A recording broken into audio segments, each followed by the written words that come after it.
a little bit about what we're doing tonight, because we're not actually going to be running a traditional game. You guys have basically unlocked the tutorial area. Yay, you. And I want to... Huzzah. I want to work together as a group to kind of build the town that your PCs are going to be living in.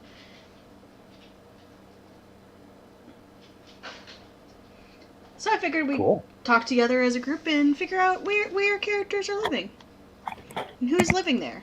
Interesting things like that.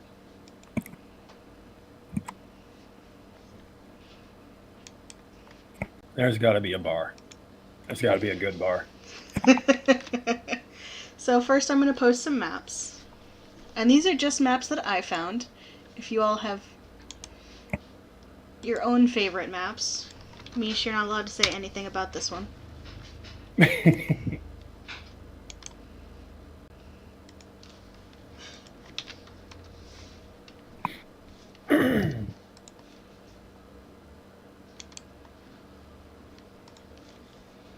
So here are some just general maps that I found. Are any speaking to anybody, or... I'm looking through them right. Yeah, I'm looking at them. Hold on a sec. Nightfall City feels appropriate. You know, I honestly was thinking the same thing. Because the third one, I really like that one. Alright, so Nightfall City. Basically unanimous for Nightfall City. Yeah, I mean, I was looking at it. It looks like it's not like a giant city. It's a smaller city. Has that city feel, but that town feel too at the same time. Yeah, it's got enough stuff in there to be interesting. Correct. Also, point home base is always a good thing. I see walls and I like them. Yeah. It calls a lot of possibilities to my DM mind. Spontala just looks like an avalanche waiting to happen. Don't give Mish ideas. He's using that in one of his games. Yeah, I figured as much. Because he was probably thinking the same thing. The town is currently being babysat by a adult dragon and a cloud giant. Thorn? Cloud giant, yeah. So they're good. They're good for now.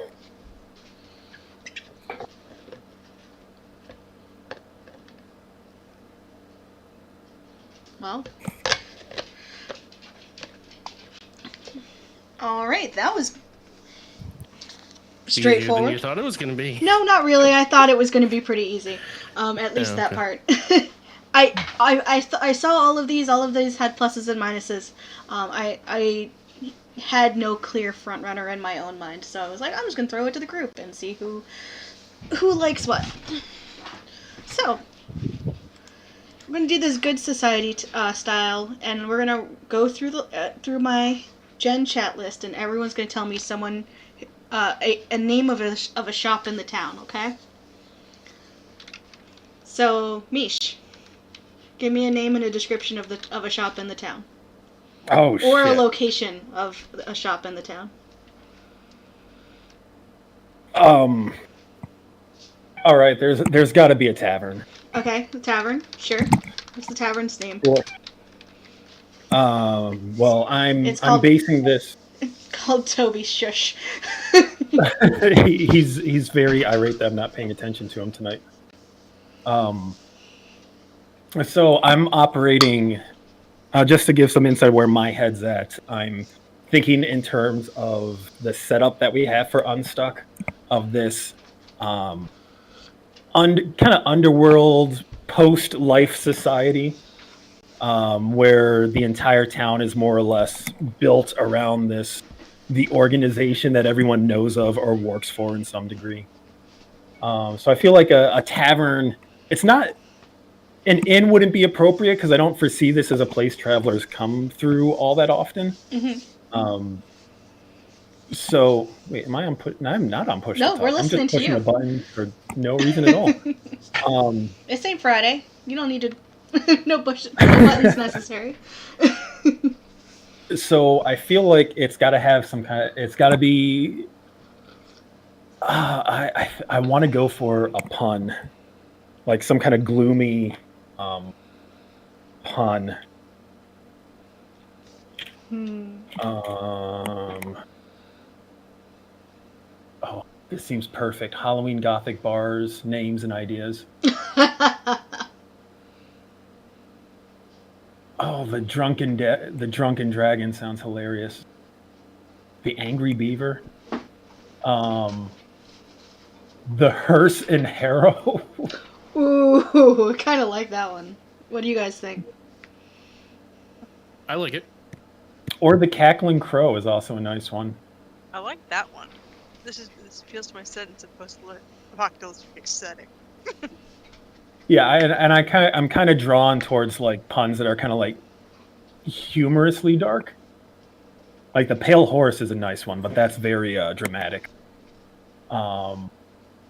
Yeah, no, I like the cackling crow. Okay. Tell me one. I'm now picturing the sign for this with like the crow and a tankard and beak up and open. Nice. I'm just thinking of a crow just like cawing into the heavens, and very annoyingly. Tell me one interesting fact about the cackling crow. Interesting fact about the cackling crow. I'm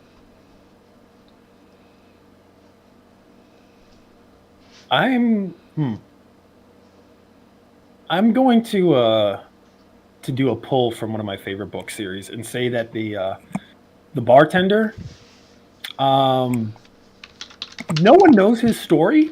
He's always been there. He's very taciturn. Gets very irate if someone insults his beer, which no one would because it's very good beer. Oh, I know something even better than the bartender, but I'll start with the bartender. Stealing wholesale. I'm just going to call this guy Mac. Name may change at the DM's discretion. But Mac doesn't talk very much, but he's a great listener. And a lot of people tend to solve their own problems when Mac is around. They kind of they interpret his grunts and his shrugs as meaning more than what anyone else would assume. So everyone thinks that he's a great listener, gives great advice. Everyone likes him, but he doesn't really talk, and he minds the bar. And I have an idea for a second thing, but I might be monopolizing a little bit. No worries. We're going to come back around. This is a multi-phase operation. Sounds good. I'll save it for the next round while I get some tea.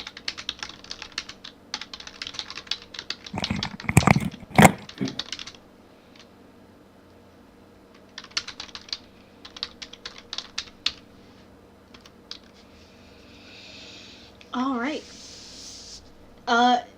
Jill, I've been calling you Jill, but do you want to go by Jay instead? Up to you. Everybody knows my name at this point. It's just my internet. Just your internet name is Jay? Great. Okay. My internet name is Jay because I confused a chat room with it for about 2 years before I finally figured out I was the one. It was hilarious. All right. Good times. All right. Oh, tell me one interesting place in the town. So over in the craftsman's area, we've got Tilly's Tea and Tonics because why not? And so they kind of do a lot of more of that loose leaf, dry goods, and your basics for potions. It's not necessarily a master, so an but apothecary? like a journeyman shop. Yeah.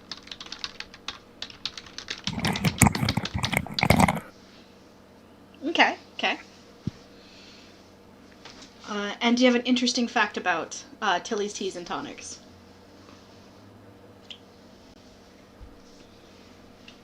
Beyond the fact that it's a journeyman shop, that was about as far as I'd gotten while I was...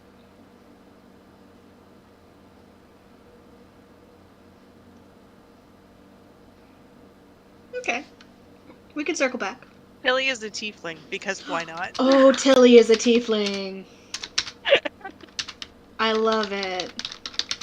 I will not at all become relevant at all with the orphan I've glued to you.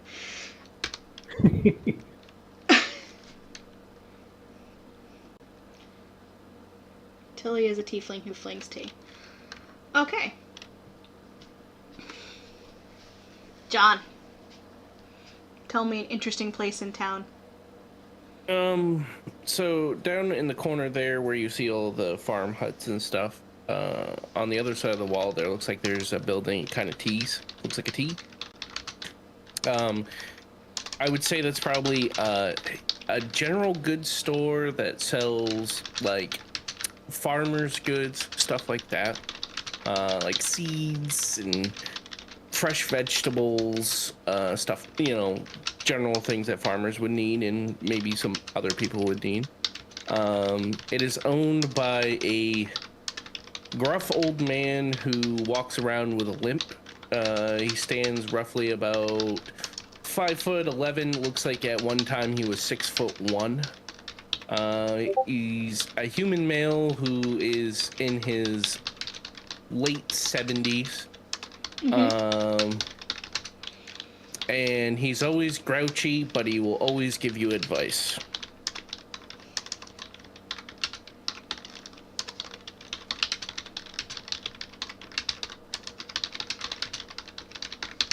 Do you have a name for the shop, or are we leaving that blank for now? We have good shit.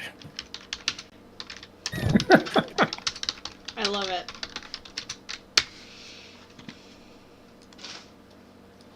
And just an interesting fact to add too, that every time you go in there, the old guy tells you some old story from days past. And sometimes you don't know if it's made up, and sometimes you don't know if it's the truth. In the old days, giants used to roam these lands. They used to pick up whole carts of ale and down them in one gulp, barrels and all. Exactly that. Woe betide anyone who got near them when they needed to relieve themselves.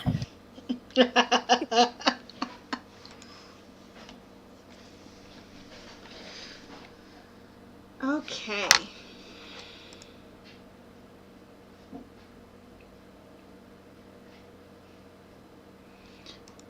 And Jim, you're up. Okay. So, had one. Then we had the tea people, the tea place. I'm like, damn it! And then I had another one. And then he came up with the when you just said, I'm like, damn it! I had to come up with another one. I'm like, okay, here's my next one. Okay, so we have Agathor's Venturing Add-ons, which is, if you're looking over in the kind of like the pens looking area off in the right hand side, just above it. It can be down in the corner area, and by no means is this he's not, I wouldn't say he's not savory looking, but it's, Agathor is a croca. Reading that, if I'm remembering that correctly, Yeah. the bird folk. Let's say they're seen better days, missing a wing. And he pretty much buys and sells anything that adventurers will sell him. So he may have some good stuff, may not. So he may have a healing potion, or he may just have blue water. But Is he you never basically know. like an adventurer's pawn shop? I So feel it's just- Basically, that is the equivalent of what he is. He I never like it. knows what he has. I feel like it's after when you're just about to leave a level in a video game and you have these merchants that have all of the random shit you've picked up through the entire game. Yeah, exactly. They all make its way back to his job. Then in his mind, he thinks he is Gilmore Glorious Goods. And he's really like the local flea market. Basically.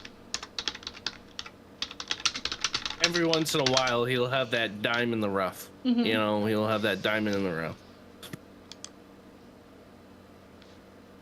He sells street rats? Maybe.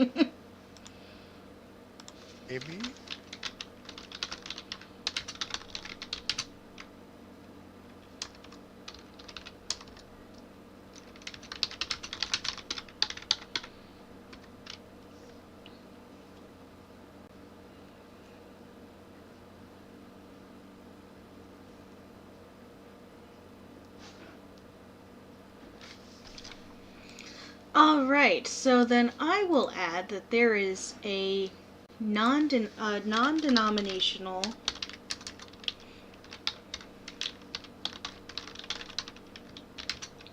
house of worship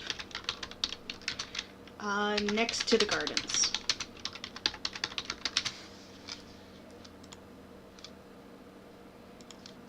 And it is run by a rotating set of clerics and paladins who may or may not be very helpful depending on the day, but they are all feuding with each other over petty bullshit. You guys mind if I... Go ahead. No, continue. I'm about to say, I'm talking office politics level, like, no, the cleric of Bahamut used my tea mug and now we are not friends anymore. It was clearly labeled mine. Yes. He has his own tea mug. Why would he want to use mine? Alright, so. Next round. Oh, go ahead. Can I cliche one? You guys mind if I just hop before me and cliche one? Do it up. All right. So I'd say probably closer to the center of town. Take your pick. Probably the smaller building right in the middle, right across the street from that church you were just talking about, where the gardens are. Mm-hmm. Is an armorer who sells weapons and armor and such. He's an older dwarven fellow. Long beard, bald head, stout, always grumbling. And within that shop too, he has taken in a halfling apprentice. We'll call the dwarf Stonejaw, and the halfling apprentice would be Miria. He likes Miria. He thinks she's great, but he's always being a dwarf and giving her a hard time. But at the end of the day, his heart is kind, and because she was an orphan, he took her in.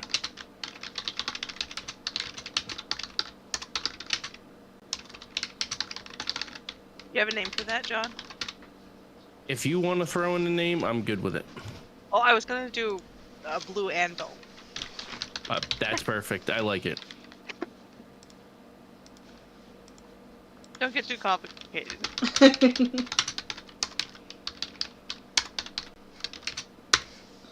Alright, so we're going to do another round, and you can either give me another shop or person in town, doesn't even have to be a shop, or you could expand on something that already exists. I have one of both. Okay, me, Sheriff. Hit them both. Let's hear them. I like it. Mm-hmm. Just one more idea for the Cackling Crow. There are 13 pillars, 13 lanterns, and every table has an odd number of chairs. And there's all kinds of odds and ends and omens, like a horseshoe that hangs above the entryway, a stuffed rabbit's foot over the fireplace, just all these things that are very occulty and serve to kind of like disrupt magic in there. As this is a neutral place for everyone to just relax and chat and have a drink, and Mac doesn't want anyone causing problems, so there's a plethora of things there that act to keep people from becoming problems. That was my expansion. The other one I have is that upon further reflecting on this place and its our connection to the multiverse, I think there would be an inn. I think the Wagon Hitch is a place run by a trio of Vistani sisters. Okay. And they know all the town gossip. They're the place for merchants and travelers to come and stay, come and go. They have a modest meal setup, but they're not a full bar. because they would never dream of competing with Mac. In fact, they keep some of his wares on hand and allow people to sample them and encourage business to head his way.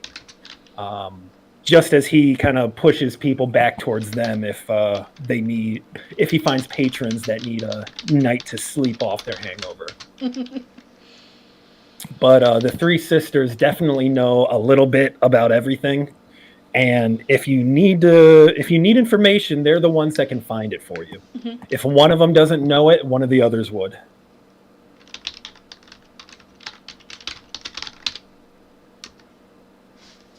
Three Sisters is not at all suspicious. Mac knows. Not at all. Mm-hmm. Mac knows. He would. Let's just say maybe there's a very good reason that there's mutual respect between Mac and the three sisters. All right. Joe. Somewhere over in that middle-class neighborhood, one of those houses is owned by a man named Gwaine Irving. He is the potioneer. He is the master of his class, and he is the person Tilly is apprenticed to, or was apprenticed to, now journeyman. But he's a researcher. He has no interest in running a storefront. That's a job for apprentices.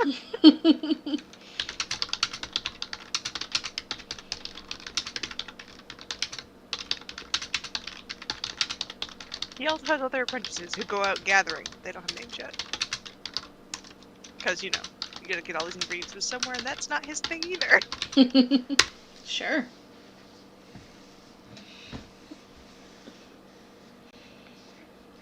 All right, John. So do you have an idea for the royalty, or? The town is run by a council. Okay. That no one has met. Well, none of us. No. Or no one in the town. No one has met. Interesting. Okay. Why don't you go to Jim and I'll think of something else. All right. Jim, what you got? All right. So there is not a failing musician or entertainer. Let's just say he has a hard time. It's not that he doesn't have a great voice. He's very entertaining. He has a terrific voice per se. I mean, people listen however they listen to his music or listen to his words. It's enchanting. They're enthralled by it. But unfortunately, his visage is much to be desired because he goes by the name Cornelius the Great, but unfortunately, he's a mind flayer.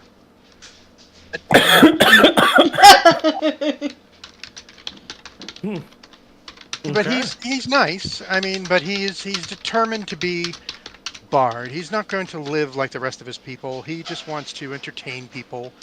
He's always trying to listen in on people's tales. Adventurers come through town. He's always asking them to tell them stories, and always gets real close. Oh yes, please tell me what happened. And his little tentacles are always fluttering as he gets excited. And then he'll sing stories of what he heard.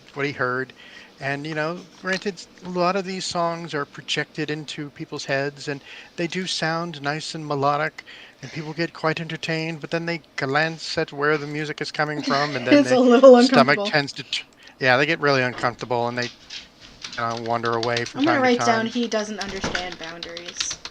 Yeah. Can he play like a 13-string guitar with his two hands and all of his tentacles? Yes. He can. Two instruments at once. It's just like a super complex stringed instrument, so he can create some really rich, vibrant songs. And I'm picturing holding a violin, playing a violin with his face, while playing a lute with his hands at the same time. Ooh, multi-talented. Oh yeah. While singing in his head.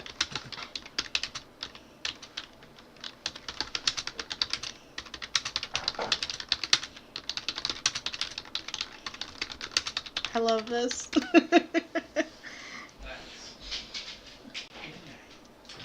All right, John, you're up. All right. So I'd say on one of the smaller buildings as you come into the town, I'm thinking the one where the divine is. There's that small building that's in the middle there. Is Jill, you like this one? It's a small bookstore full of different. It could be tales of adventure or history or theories on things.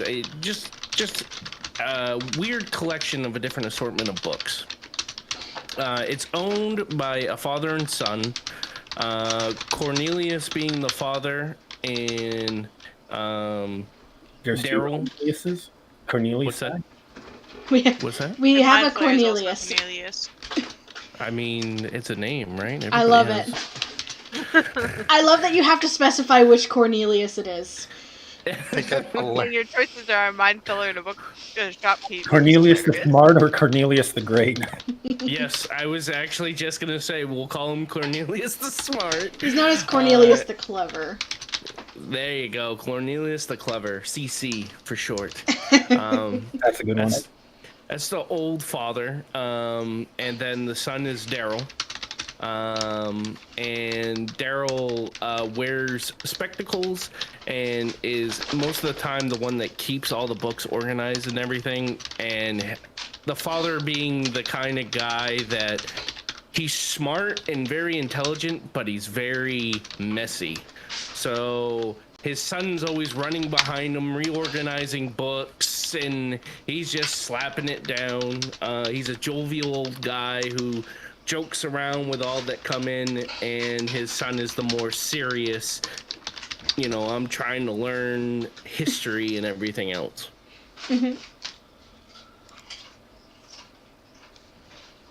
That's what I got for right now. Going to Clever's Academicals. Sure, I'll take it.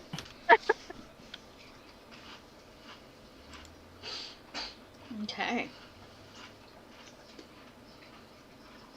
So here's a question. Are you all the only adventuring party in this town, or are there multiple parties who are going out and working for doing similar work They said there to you were all? 4 teams, right? So we There could are have 4 others in teams. this town. And also, I'm kind of picturing this as kind of like I don't know if those of you have ever read the stories. I think it's called like the Captain's Table. This is like a Star Trek series a while back. Similar stories in other genres, but it's one of those things where it's like there's this tavern where, two-dimensional tavern where adventurers from all areas and different genres would go and meet and share stories of whatnot, and then they would go off to their certain whatever. And I was picturing like this town as something like that. They would just kind of come in, Yes. then leave, and go off into their own stuff. So I don't know about you guys, but I would say, other than us as an adventuring party, I would say there was only one other one. Okay. And the other one is they are a perfect assortment of people who know everything there is to know about adventuring. They're well organized. They're they have the A team. That's exactly what I was thinking. They're the A team, we're the B team.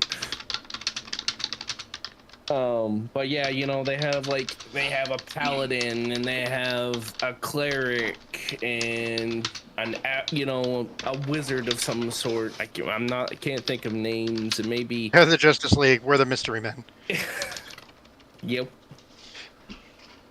Love it. I mean, I'd give us some capability. Like, they're the Justice League, we're the Doom Patrol. Well, I didn't say we were the Great Lake Avengers or anything, but yeah, we're The Justice Society versus the Justice League. I don't know. The Society actually has We're some not street the Teen cred. Titans. I'd be okay with the Justice Society. I'm a JSA fan, so you had me there. Yeah, I am too. I'm a huge GSA fan. So I don't question. have- Paladin's name is Michael. about the other adventuring group. Of the other adventuring group, yes. We have all been in games together before, and we all have a very, very deep background of just general, like, nerd lore. Do you guys want to populate this group with people who we all, or at least most of us, are familiar with? Oh boy. I say we take a character from all of our previous adventures and put one in. Okay. From whatever D&D campaign you ever want or you've ever played. Or we could have Heather just throw in a bunch of people we already know. I would do that. I'm giving you the option before I throw in. You all know who I'm going to throw in. It's fine. Yeah, and I'd be fine with that. I like the idea that the composition of this adventuring party is very similar to our own, except much more proficient. Like, populating with characters from past games. Like, I had a vampire hunter named Vala in, like, the first Strahd campaign I ever participated in. And she was like a dual hand crossbow wielding rogue ranger hybrid. So I like the idea of importing her as a very professional monster hunter to offset Gideon's brand of lackluster enthusiasm. Sure. So we have Vala the vampire hunter. Bonus points if it turns out she's a distant Belmont. She's a previous Belmont, though, isn't she? It's like 5 generations ago. The Belmonts weren't quite a household name yet. Wait, who was your father? Oh, that's my great uncle twice removed on my mother's side. All right. I have no idea how he became a Belmont. Who else is in this group? I think, and I know it was just fairly recent, but I think Ferg needs to come into this one. Ferg the Furball. Ferg the Furball. Cleric. A very kind man. He was a cleric of Sarenrae, wasn't he? He was. Wait a minute, is Sunbeam still with Tab? Yes, technically, yeah. Sunbeam's having a lot of adventures. Mm-hmm.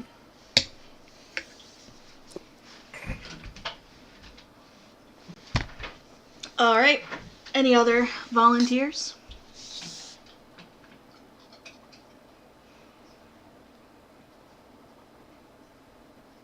No? Maybe Talia, that half-orc I had from the one-shot? Trying to remember what the heck she was for a class. I mean, I think she was a fighter. Easier to multi-class her over into fighter. A very fussy little gnome wizard named Norm. Norm was a druid. We're reinventing him. Gnomes live a long time. It's not like you couldn't change careers, right?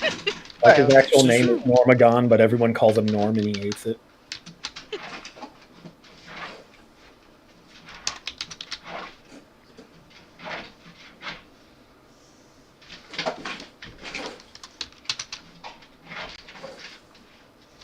What the Hey, hell? what was that character you had at last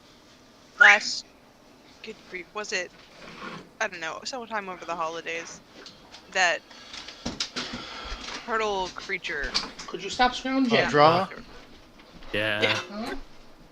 Oh no, drama I saved. Drama I saved from my one-shots. That's fine. It was just one of those things that it was like an absolutely hilarious character and I loved it. I want to play drama again at some point. I gotta save him. Well, that's 4, right? There's Ferg the cleric. Yeah, Talia, Norm, Vala, Yeah. and Ferg. Okay. It's a good mixture.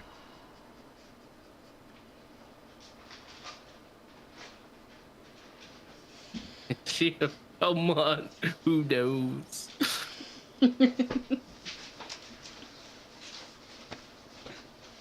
Gina, probably. All right. What are some rumors in the town?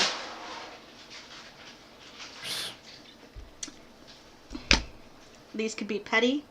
These could be scandalous. What rumors are going around right now? There actually is no town council. The organization that manages all these second chance adventurers actually runs the town. They just use a council to put up a facade.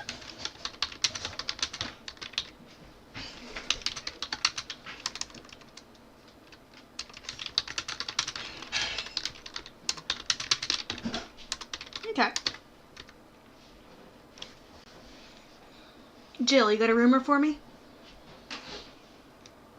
I'm trying to come up with a semi-decent one. I'm not getting there quickly. Yeah. Mish took mine. I'm sorry. I don't know. At least we're on the same page.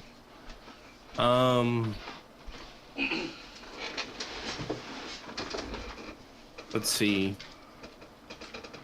Rumors.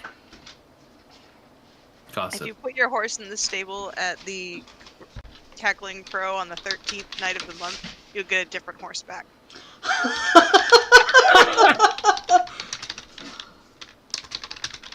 You can't rush these things.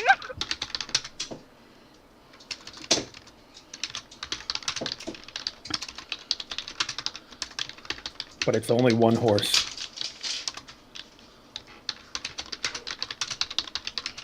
No further information is provided by the rumor mill.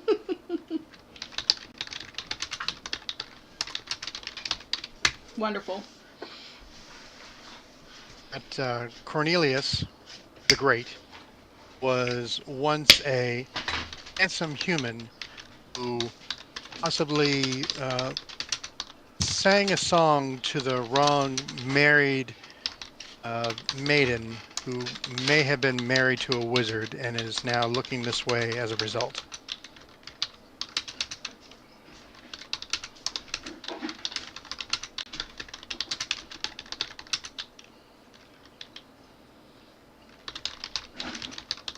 Could word that a little better, because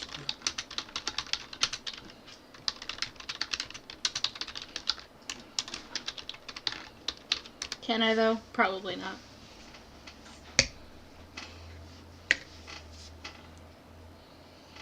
Let's see. Cornelius the Clever actually murdered his wife and hid the crime and is now on the run from the law. And sometimes Cornelius the Great and Cornelius the Clever get confused. I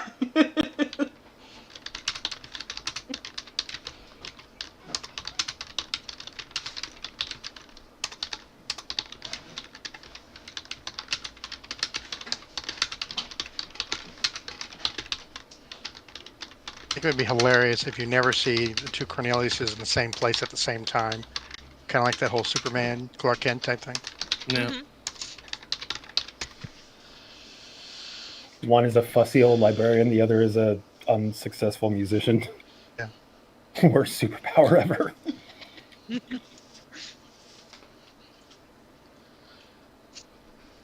know, as Clever always has glasses. Cornelius the Great doesn't. Glasses on that mind flayer. See how he looks. The three sisters of the wagon hitch are actually a coven of witches. No one says hags because they're very charming and beautiful, and they will kick your ass if you call them hags.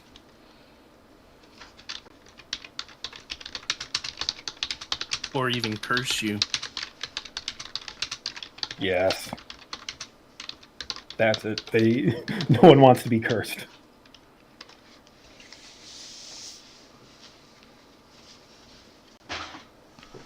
Is the rumor that in the eastern sector of the city there is a group of people who are studying disguising techniques and trying, like, spy work but nobody knows about that. Nobody knows anything about that.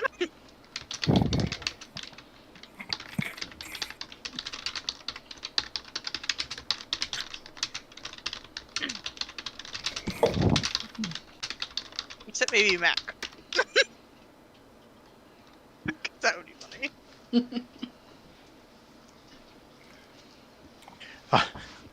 There is a supposed prophecy of this world realm is supposed to end in a horrific cataclysm that will be painful and terrible. Unfortunately, lost the parchment. No one really remembers what day it was. But it's coming Everybody soon. always assume it's the next day or something. Or any like, can crosses the road the wrong way. It's like, oh, calamity's coming. There's at least one doomsayer Yeah. who subscribes to the prophecy of the lost prophecy. His name is Wiswald Harold. Adding that in NPCs. What's that? Sorry, say I'm that putting again? that in NPCs.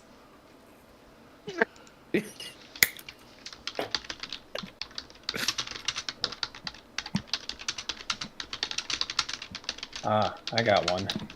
One tooth. He's wearing an upside down bucket for a helmet. Yeah, yep, exactly. Yep. Wears battered up cloth.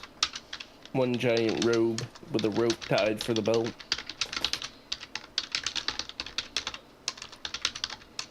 The gourd that he swears is in the shape of his god.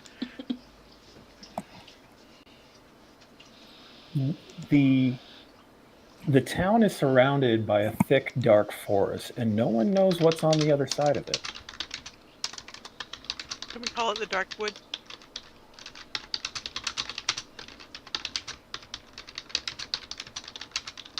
The only ones who seem to know are the Vistani travelers that come and go.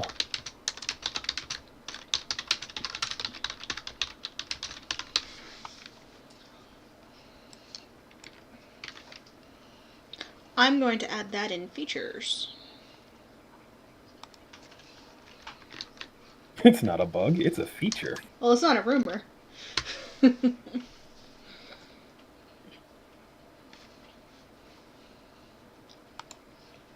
Nobody can remember nobody can remember the moment that this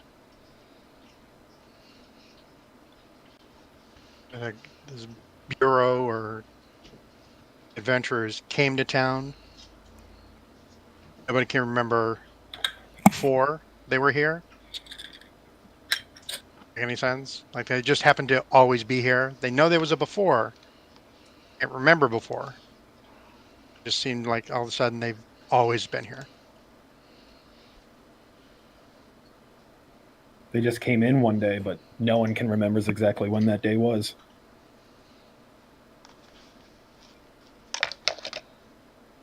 One moment, there was a building there. That building's always been there. Is a rumor that time passes differently on the other side of the woods, but no one's ever been out there to find out. Alright, I think we've got a pretty rich town. Do you guys want to sneak some play in? Yeah, I'm cool with that. I like what we built here.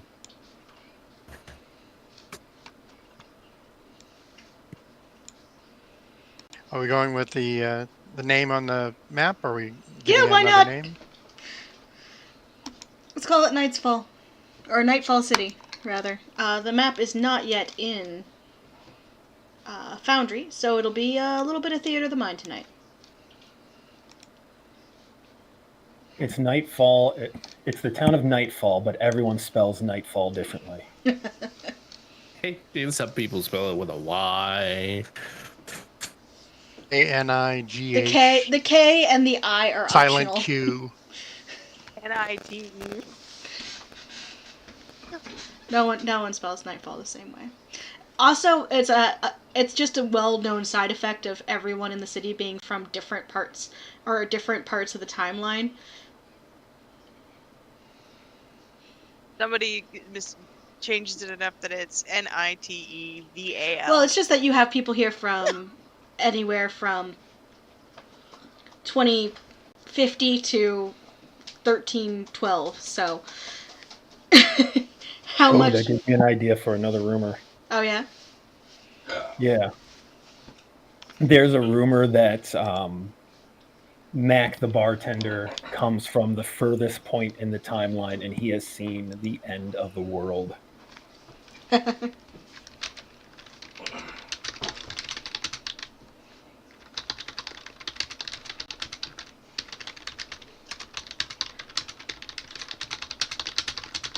Love it.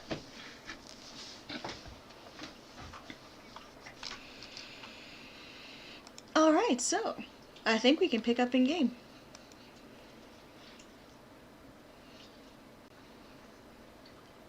I'm ready. I'm ready. So I believe Crimson had just joined the group. Yes. With Peggy kind of hiding behind Gideon at the moment.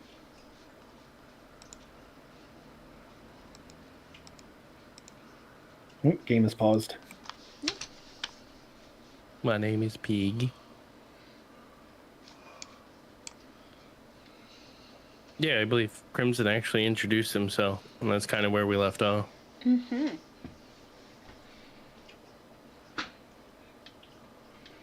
I mean, beforehand, the adventurers, after finishing the battle, did some investigation, found children.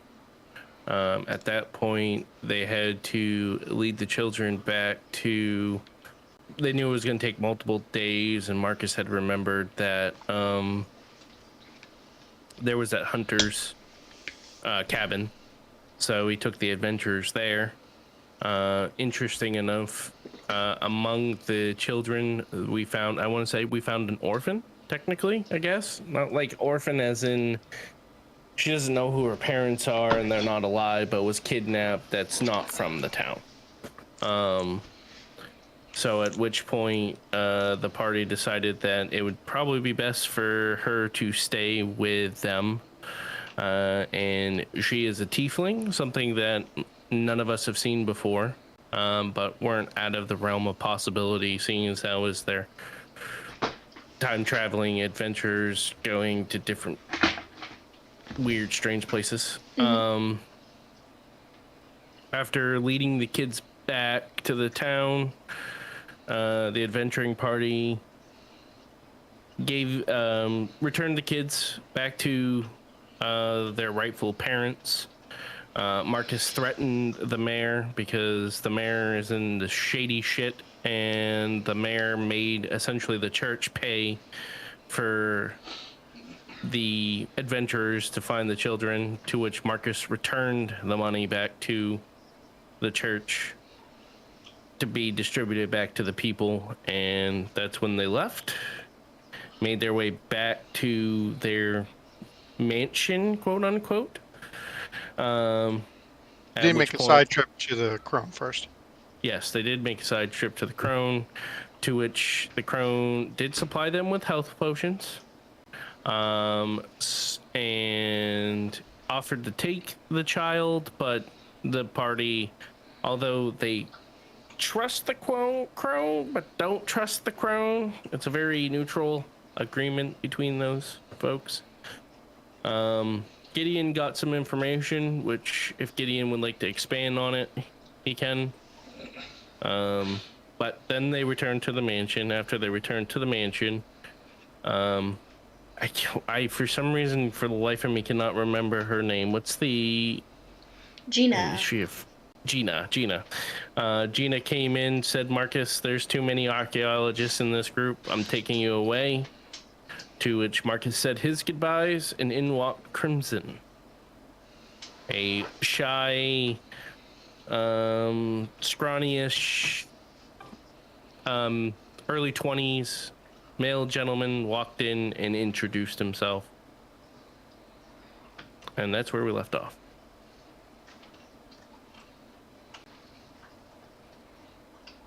Would anybody else like to add to anything?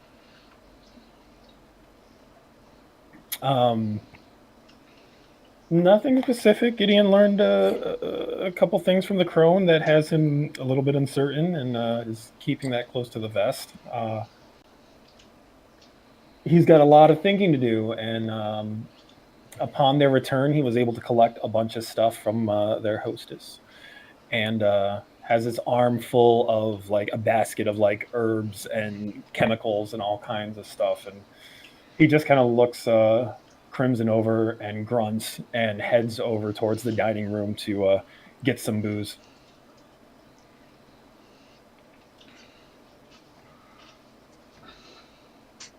Welcome to the After Dead Club. Pull up a seat, share you some stories. I hope you brought your own beer. How old does Crimson look?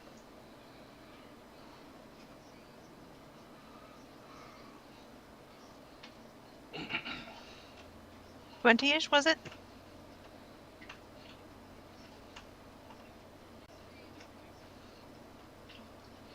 John, you might be muted. I am muted. Yes. Sorry. He looks like he's in his early 20s. And with the question asked by Danielle, Crimson would look at her and say, well, I just found out recently that I died, but 22 is how old I was at, I guess, my death. Last I remember, anyway.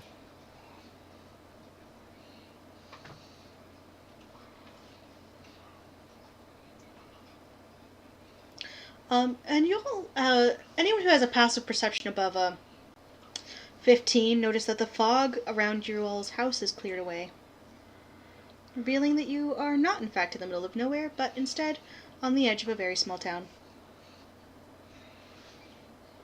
Well then, it's nice to not be the youngest. I'm Sure. Danielle. Nice to meet you. Cecil will glance by the doorway and he'll go, "Excuse me, young lad," and walks by the door. Assuming is open. He goes, "Compatriots, it appears that we are actually someplace and not just no place." I know that made no sense. My apologies. Our domicile actually is in a town, as opposed to in a land of nowhere, as we thought before.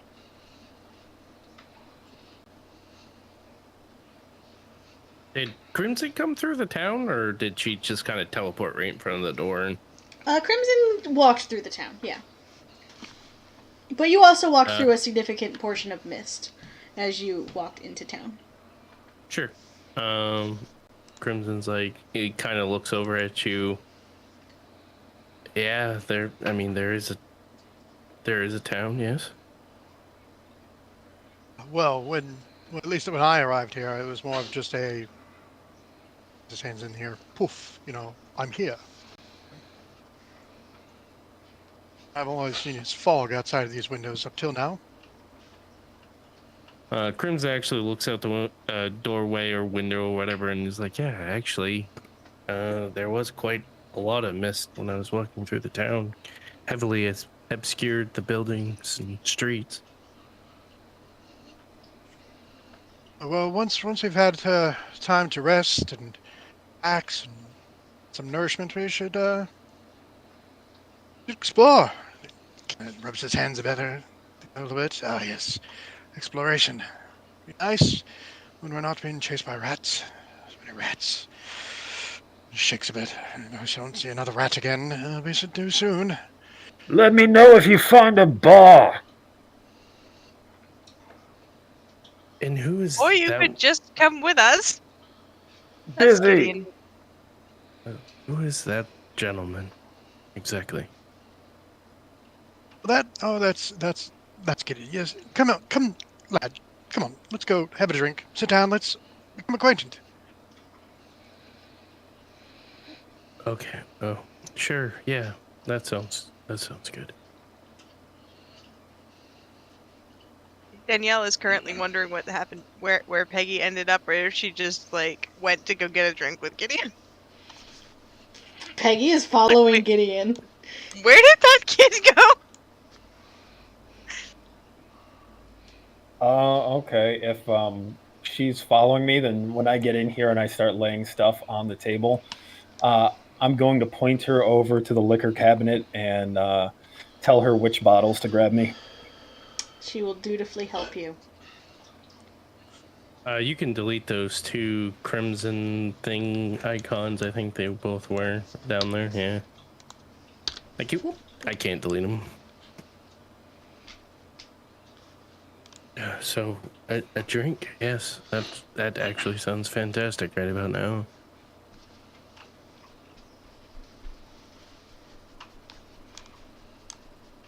Peggy helpfully lifts up one of the bottles that she has brought down for Gideon. Yep, that's one of them. Get the silver flask as well. That's a good one. And I believe there's a clear bottle, heavy glass, red liquid.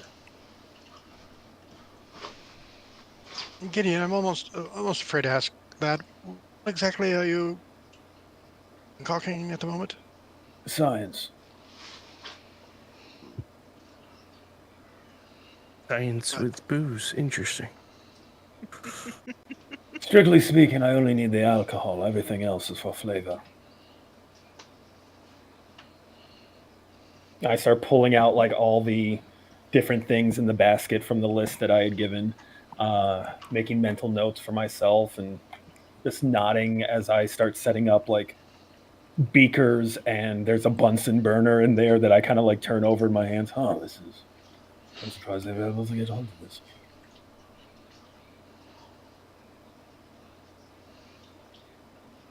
Crimson goes to the bottle cabinet, pulls out some random bottle, and sits down, uncorks the bottle, and just starts drinking it. Right straight from the bottle. A man after my own heart. Stomach.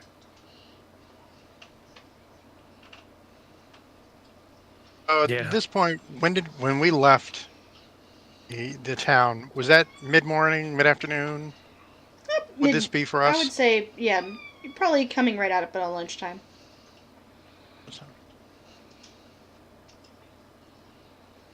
Cecil's stomach grumbles a little bit. Oh, I'm not sure about the rest of you, but I am famished. So I'm going to go see about getting us something to eat. Anybody else like something to eat? Crimson looks down at the bottle and goes, I got my food. Peggy will move over to Cecil and just kind of nod. She's hungry. Oh, that's a good idea. She probably needs some food. Children eat a lot. Swell. Miss, why don't you follow me then? And we will head off towards kitchen. I can't remember if there was staff here or not, so we'll just head towards the kitchen. 2 unseen servants. Ah, yes. We'll head there anyway until we come across them, or obviously they're unseen, so we won't come across them, but we'll just walk in the kitchen. There are things moving in the kitchen by themselves, like Sure. This is actively got ghosts. Walk in, we're like, ah, yes, that's right, magic. Hello, yes, Jeeves, told, whatever. Might we have some food, please? Look down at the little girl and I go, what would you like to have to eat? She looks a bit startled by the question and shrugs. Sandwiches start forming on the table near you all. Looks like they got meat and vegetables and some sort of cheese. Looks like sandwiches it is. All right.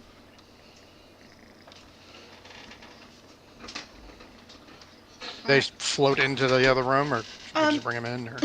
They're kind of left on the counter. Peggy will pick hers up and just kind of munch on it. I'll just take the others and bring them in the other room and on the table. Take one for bring Gideon in one, just in case. One in for Zen and Danielle. Sir, do not bite my neck. I'm sorry. Merlin. Didn't know we invited vampires. Merlin's a little vampire. He gets cuddly and he purrs and then he bites me in the neck. And he gives no warning. Kitten.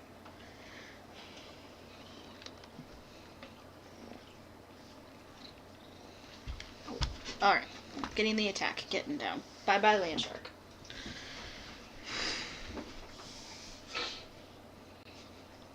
Alright. Yeah. Peggy's gonna sit down at the table. Probably next to Gideon, kind of just looking at all of the ingredients in bottles, picking them up, touching them, moving them. You know, the usual. Eating her sandwich, getting crumbs everywhere. Surprisingly, Gideon will actually explain some things as he's going about his business. He looks very much like he's focused on what he's doing and he's only paying her half a mind, but whenever she reaches out to touch something, oh, that's nightshade. That's very poisonous in high dosages. You don't want to eat that one.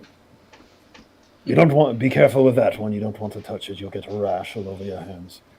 Has to be ground up very finely using gloves if possible. Oh, hey, I have some gloves right here. Perfect. And so on and so forth as he gathers ingredients and begins mixing and grinding.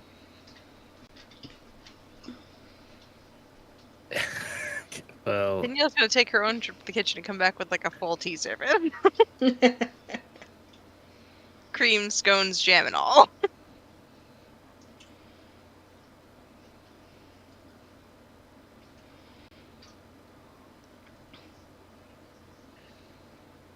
Danielle knows how to get shit done.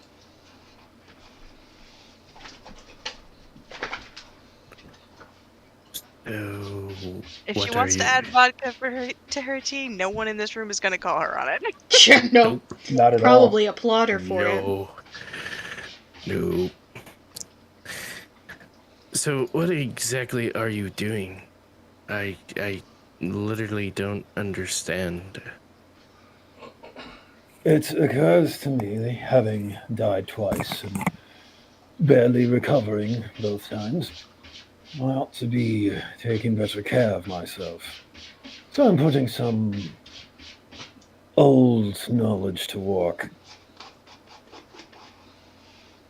My father was a hunter of sorts. A very smart man, but very much a man who emphasized the physical skills, practical applications of force and observation and whatnot. My mother was a scientist. She experimented and dabbled with all kinds of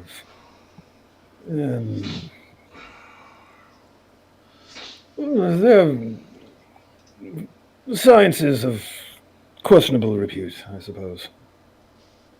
Alchemy, the advanced applications of plants and medicinal drugs and so on and so forth. So as you're explaining this, you can see that Crimson starts getting fairly uncomfortable.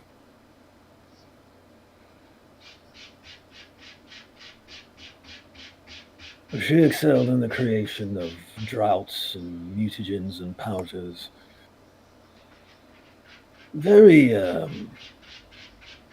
odd tinctures. Not very pleasant for most people. And as I was one to follow in the family business, at a very young age, I decided to become a test subject of sorts.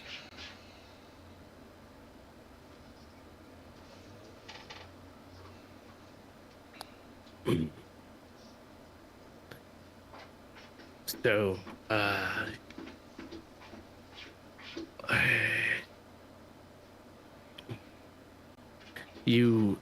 your mother was a witch? Oh, no. Not at all. She was a physician. Okay. And a scholar.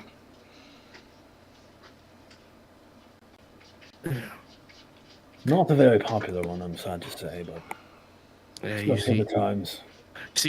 Crimson start chugging the booze even harder and faster. If you want the good stuff, it's on the second shelf there behind the tall container. I just say during all this conversation, this is obviously drawn everybody's attention quite a bit.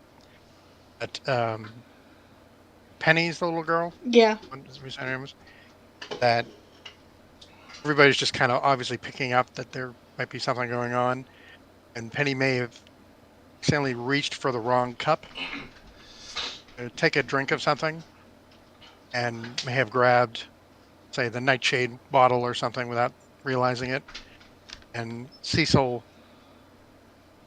catches it out of the corner of his eye and kind of puts his hand out, and then immediately is across the table. Like he runs across, suddenly this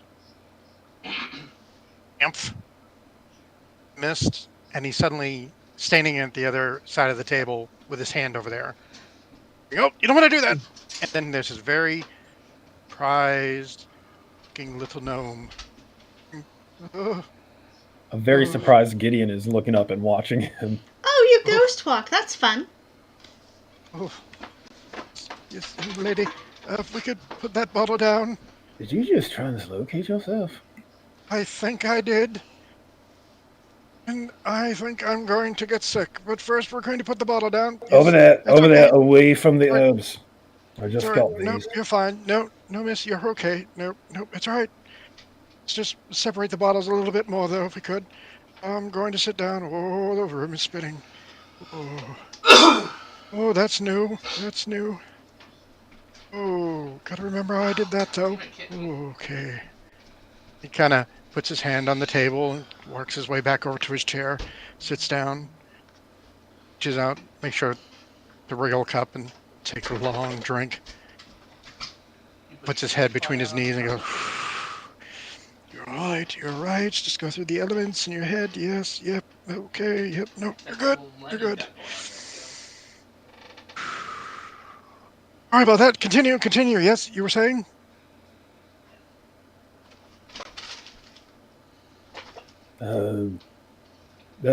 Yes, right, just...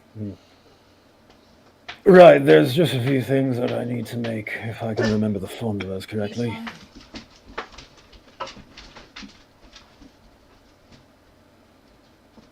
Hopefully it will help keep me alive. Next time. There's always a next time. Did he just teleport? He's also taken his book out. He's like, his hands are shaking, and he's trying to write. And he goes, nope, not going to do that right now. Closes the book. You can also conjure fire from midair. But unlike the folks at the carnivals, his fire is actually effective.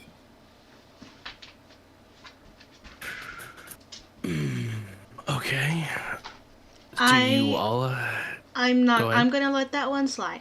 Peggy says, takes a bite of her sandwich, glaring at you a little bit, Gideon. Right, no offense. Sorry. To be fair, the carnivals I've been through haven't had any horned folk. It is real fire, by the way. Just because we use it safely doesn't mean it's not real fire. I trust your word over the word of the ones I've seen at the carnivals I've been to.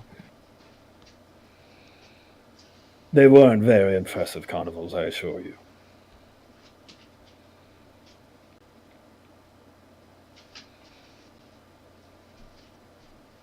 You all of you have these abilities like this gentleman does? We all have different abilities. Getting drunk is mine. We've only been here a few days longer than you, really.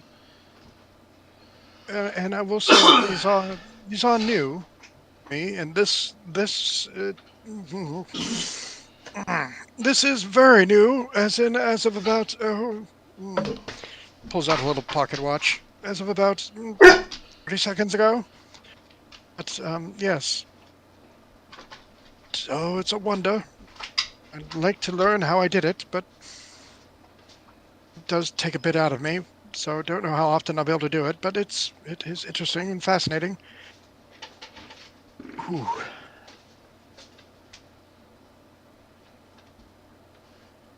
He kind of, okay.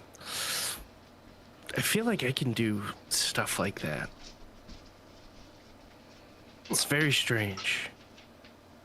Please do it away from the combustible drinks. Just a suggestion. Well, I don't feel like it's necessarily fire.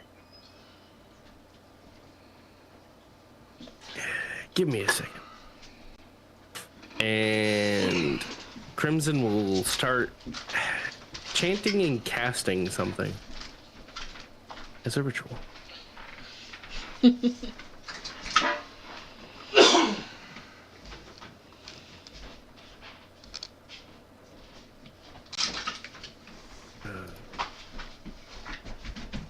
Hold on a second. Magic users.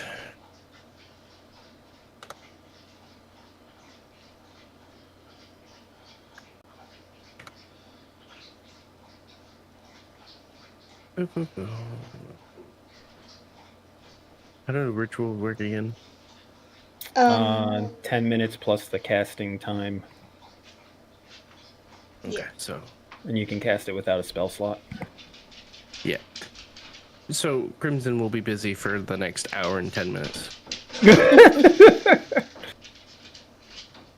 That kind of works out because I know Gideon's going to spend in about an hour doing his preparations.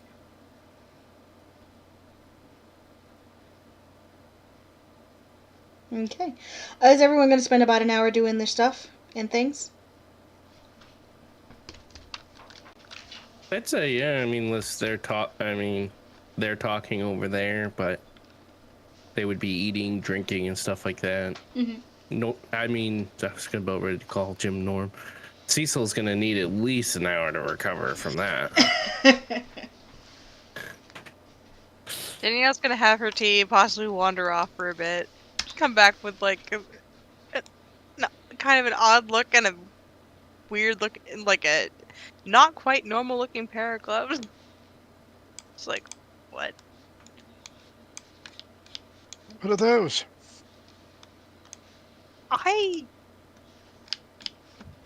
I could be wrong, but they don't feel quite just like a pair of cotton gloves.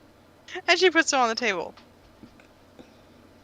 I think they might be more of this, rolls her eyes, magic?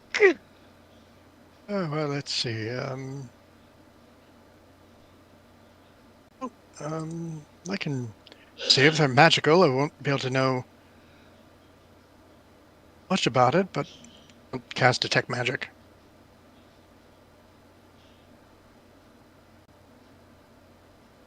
Okay. Jill, are they magical? I don't know what gloves you're talking about. Yes, this is my magic item. Okay. That Danielle didn't have for the whole trip because reasons. Try to find my items directory, but nothing wants to work for me right now.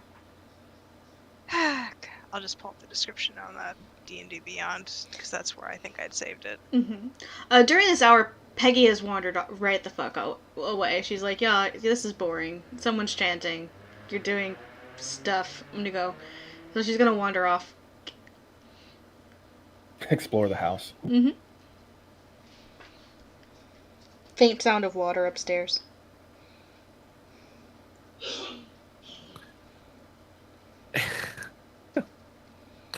Okay, so these are the gloves of thievery because reasons. Okay. Advantage on sleight of hand checks. Right. Yep. So I don't have identify. It's just detect magic. So all I'd be able to know is the school of magic for it. Okay. Yep, they are magic. Okay. I wonder if they're like your bag. I mean, not that you could drop stuff into them and have it pop back out, but Oh, I'd hold on to them. They do seem to have some properties.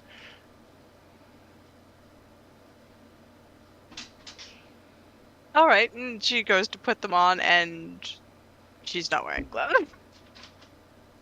Well, I guess that answers one question.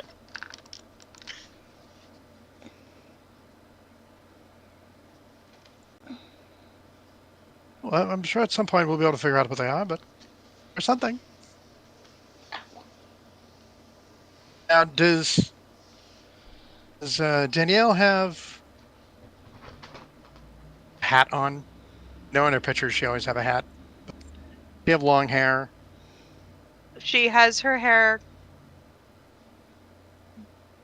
Yes, it is long, but she wears it pinned up. Yes. And she does generally have a hat Sir. of some sort. Sir. No. Sorry. Kittens. I know you mentioned out of character once that she's an elf. I don't think it's ever come up. I think this is the first time Cecil's probably been sat next to her that hasn't been something going on. I think. Yep, and she has taken her hat off for tea now that they're quote unquote home.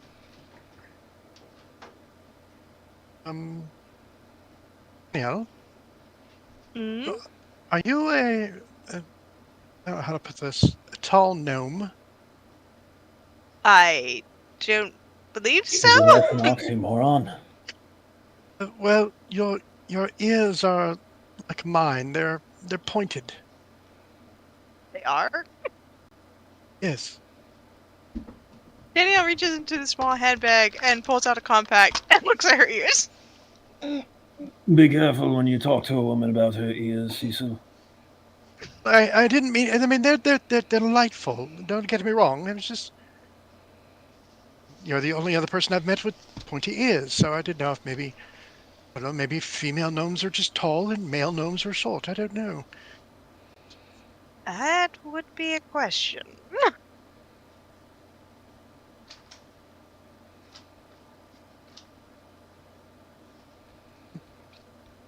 She then gets distracted. It's like, I don't think my cheekbones were this high before I died.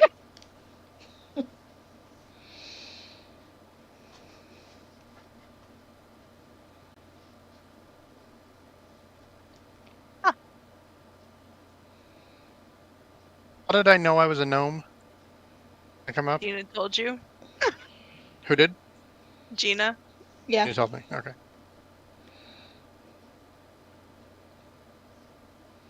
Well, we'll have to find this out together. Maybe you are a gnome. Maybe you are something new entirely. It'll be a discovery.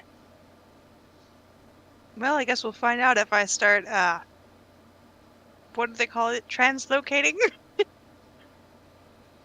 Throwing around magic bolts of fire?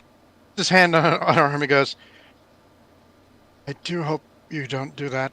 At least, be sure you have not just eaten. Because doing it after you've just had like a few bites, very first time, and maybe after I've done it a few times it'll be better, but when I wasn't prepared and I've had a few bites and it's been a long day, it was just something that my apparently tiny stomach could not handle. Good to know. Does not sound particularly comfortable. The trick is to keep going until you can't feel it anymore. I suppose that is something.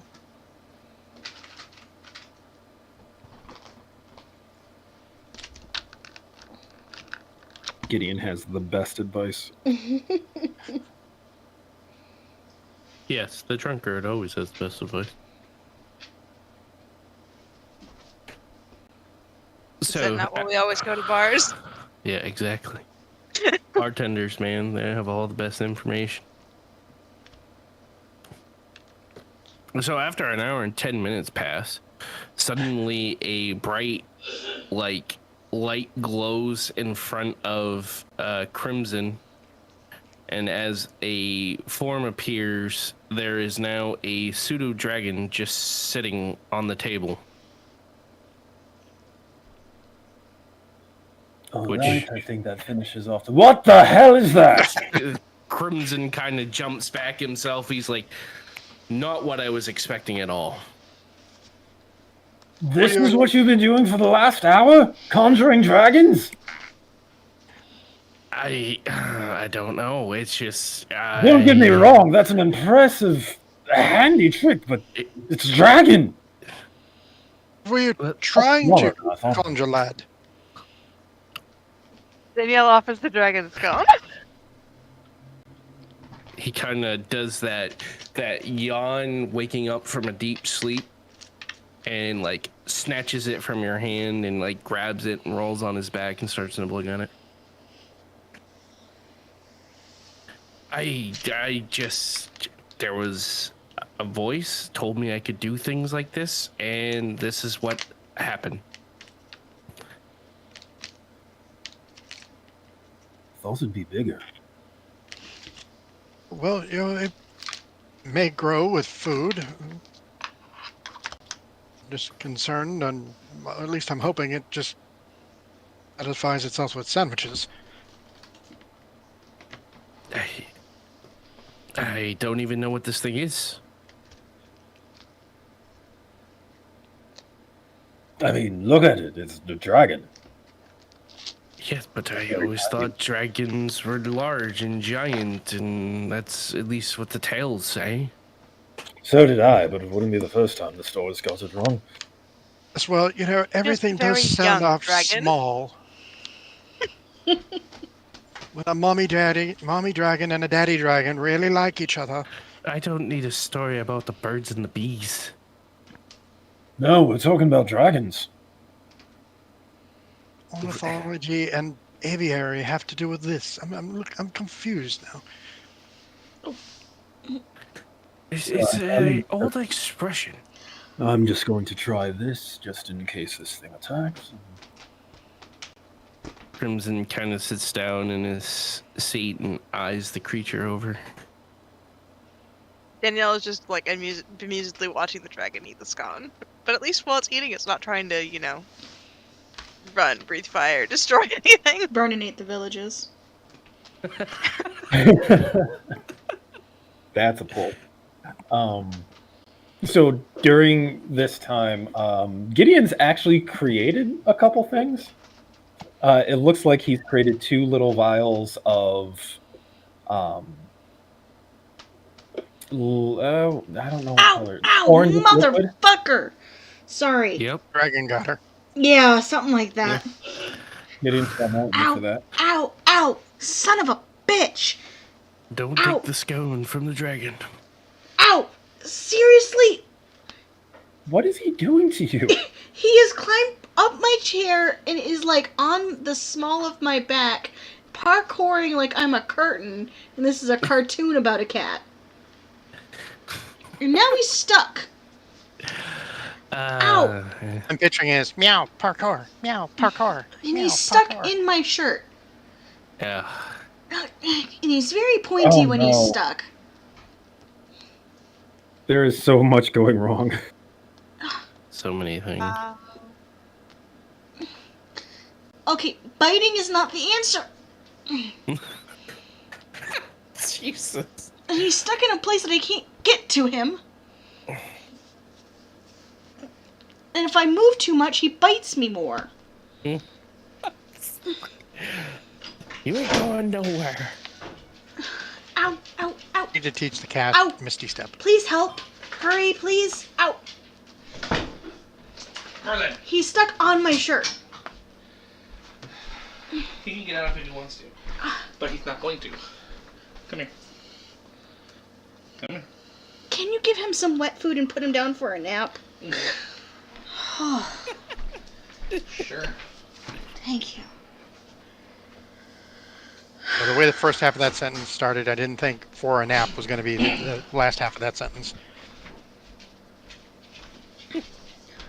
Oh no. Yeah. To protect his food and our sanity, he has a little dog kennel that he goes into when he eats dinner, so that the dogs don't bother him. And also, he sleeps there sometimes when we need him to not be, aggressively attacking the 4-year-old. Jeez. So, anyway, now that there is no longer a tiny kitten in my shirt ripping me to shreds, Yeah. something.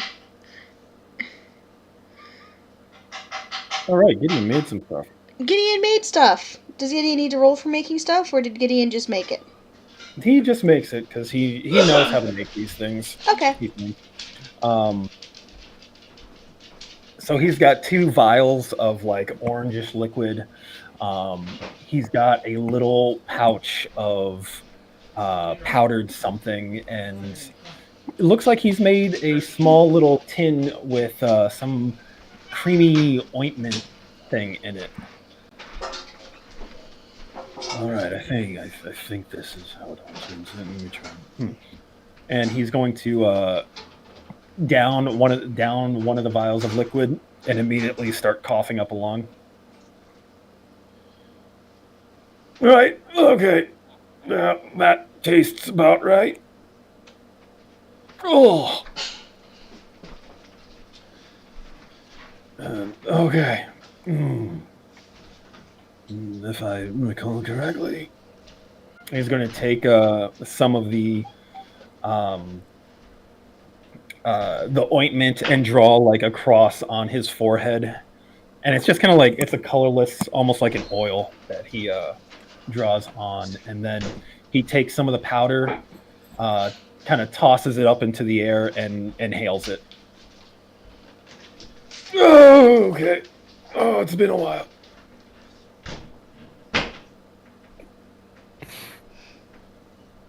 Oh boy. Are you going to make it? Yep. Just need a second. The intended results? Yep. I was about to ask, Gideon, you are starting to worry me, lad. What are you intending to do? Nope, that works. Okay. Perfect. All right. He closes his eyes. Someone throw something at me. She'll take Excuse me? She'll takes a spoon and just hucks it at him. I'm going to try a dexterity save to dodge. So he's taking a draught of cat's grace. So for the next 10 minutes, he has advantage on dexterity checks and saving throws. He's going to use that to offset the disadvantage from having his eyes closed.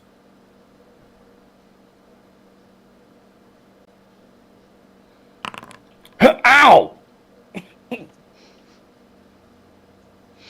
All right, I think I need more practice with that one. There was an air bubble, that first one, didn't go Yep. through, didn't go all the way down yet. Yep. Okay. Right. So that's that one. All right. I need someone to hit me with something. Hit you with something. Yes, larger than a spoon.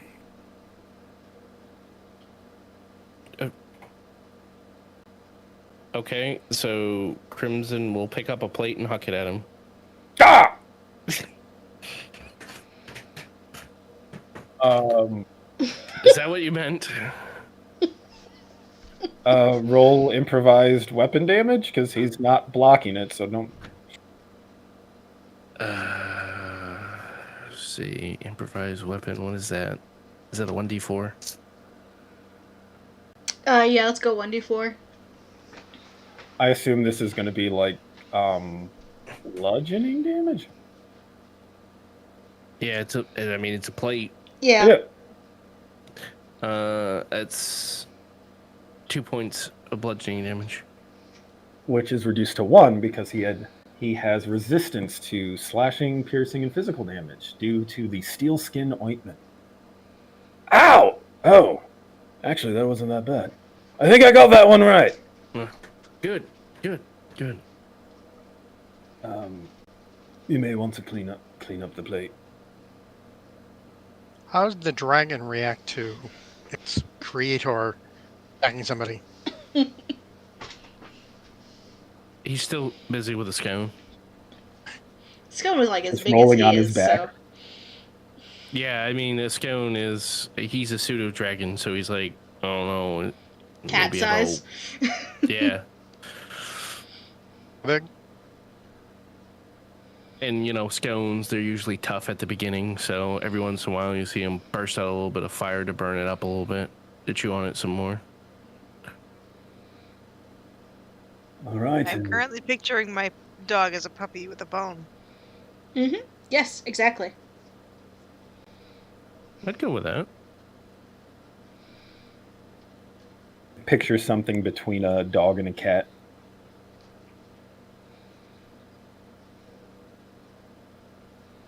Didn't he make 3 potions? Yep, I don't know how to test the last one.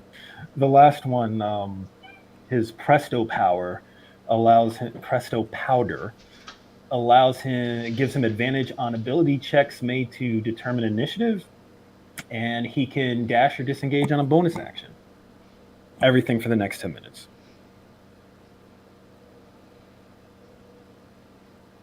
So he just kind of like starts like, kind of like dodging in place, like hopping from side to side, like testing his speed and his reaction time.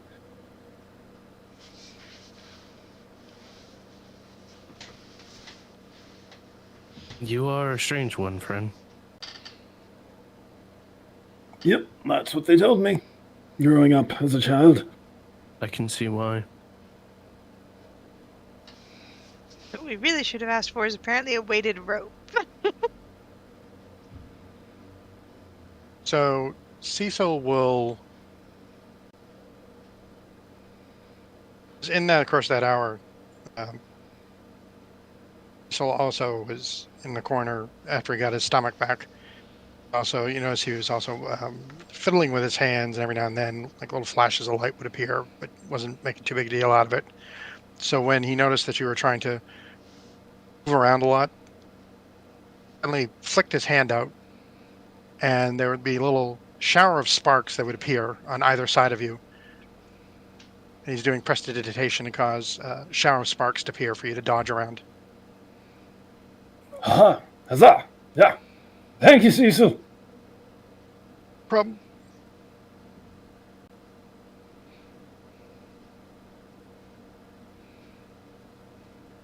Perfect.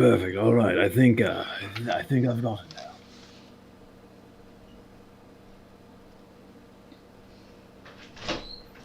Alright. Apologize for this, everyone. I need to take a quick 5-minute break, That's good. but then we'll be right back. No.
sorry about that. Did anyone else leave, or? Welcome back. No, we're over here. Oh, okay, just me then. Yes. All right, cool. Anyway, we'll pick up the scene, and I believe everyone was talking about their new magic shit. Yep. Gideon is happy that he remembered enough about how to create some things that he was able to make some things. But he's kind of muttering about needing to figure out the formulas for the others.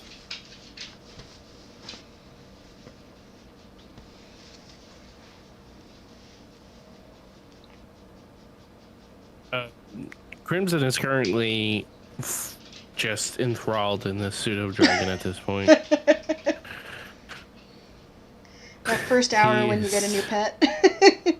Yeah, he's like, he's doing the thing. He's like, can I touch it? And he goes and he like scratches his head, and then the thing turns at him and like lifts up his chin, and then he's like, oh jeez, man, it's adorable.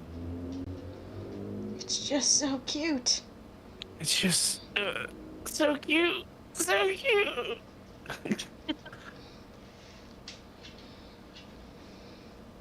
So yeah, he's doing things. He's like, can you understand? He's like talking to it.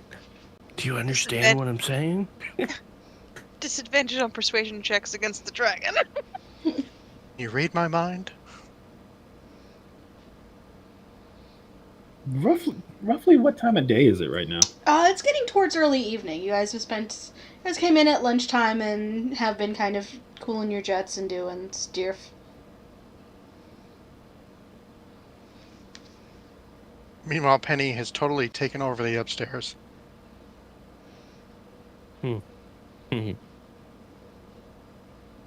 Probably should go check on the young lass, see how she's doing. That's a very good idea. Now, And I probably should get out of these clothes. I've been in them for a few days.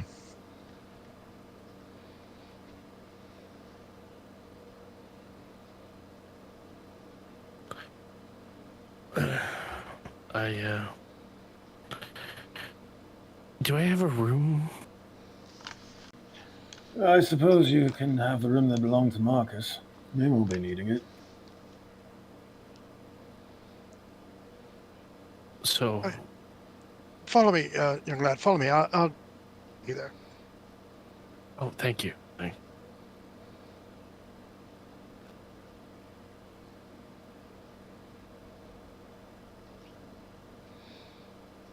Alright.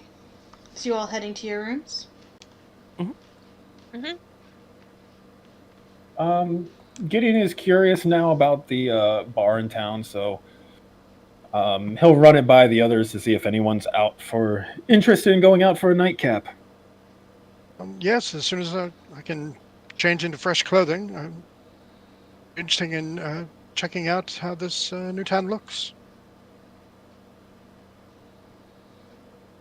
Gideon will politely wait for everyone and is completely unconcerned about his dirty, bloodstained clothes. What's really going to happen is Cecil's going to be running around casting prestidigitation on Gideon every time we have to go meet a client. Now, Kato!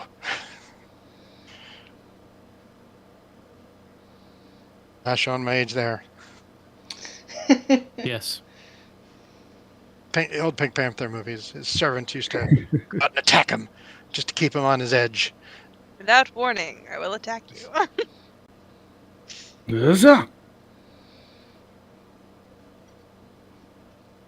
Alright. Is anyone looking for Peggy, or? Okay. Yes. Yeah, I feel like that. At this point in time, they'd probably. It's been a solid 90 minutes and she's just kind of wandered off for. They're planning a trip into town. She might be interested in joining them.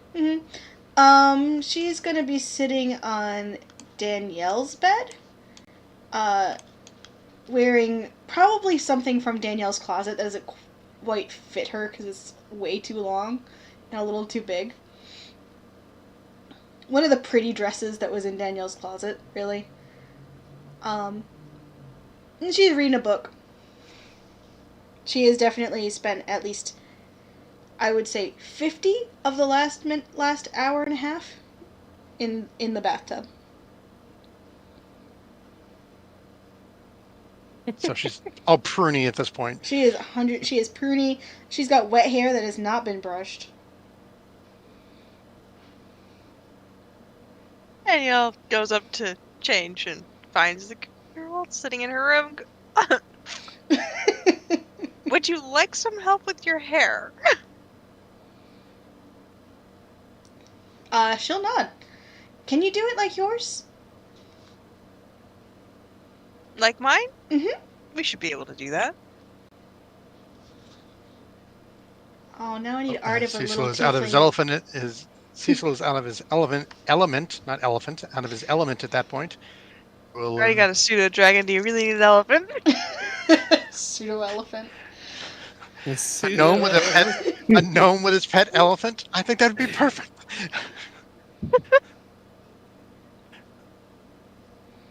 Conjure elephant. Actually, a spell. My He's going goodness. to change back into his regular clothing. Mm-hmm.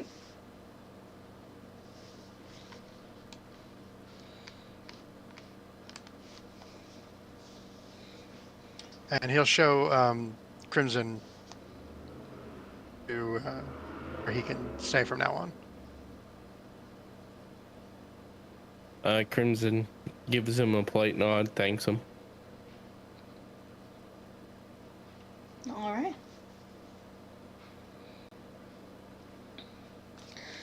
So, as you all get ready and prep to head into town for a night on the town, we'll call it for tonight. We'll pick up next week in the town that you all designed. Sounds good. Sounds good. Thank you very much for game. Yeah, thank Yeah. you for rolling with the Thank you. experimental bits. Oh, I love the idea. It's a fantastic idea. Stole it from TikTok. World building. They From wanted TikTok? everything to... Yeah, from TikTok. Though the TikTok suggested everyone do everything in writing. TikTok and Good Society, I just kind of smashed it together. And there were no rats this time, so that was even better. No rats that you Gideon saw. agrees. He's gonna murder any rats he comes across now. I'm sorry for the early night. I did not get a lot... Liam was super sick last night and this morning, so I did not get a lot of sleep. No, and it makes sense to end here. It gives you time to go over all of the stuff that we have built for the town and all that stuff. Yeah, so. formalize some stuff and some things. Okay, it's been a long day. I could use some sleep.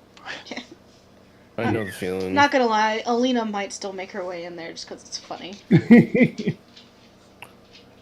Hey, there's other people that need to be added, you know what I mean? She might be one of the clerics at the, at the fucking church. You would be running the show. Who knows? See, all I'm picturing now is was it Lucy from Peanuts? She'd have that little stand. The doctor is in. Just have one of those as the cleric is in. Just every now and then pops up. I could see Alina pulling that off. Oh, yeah.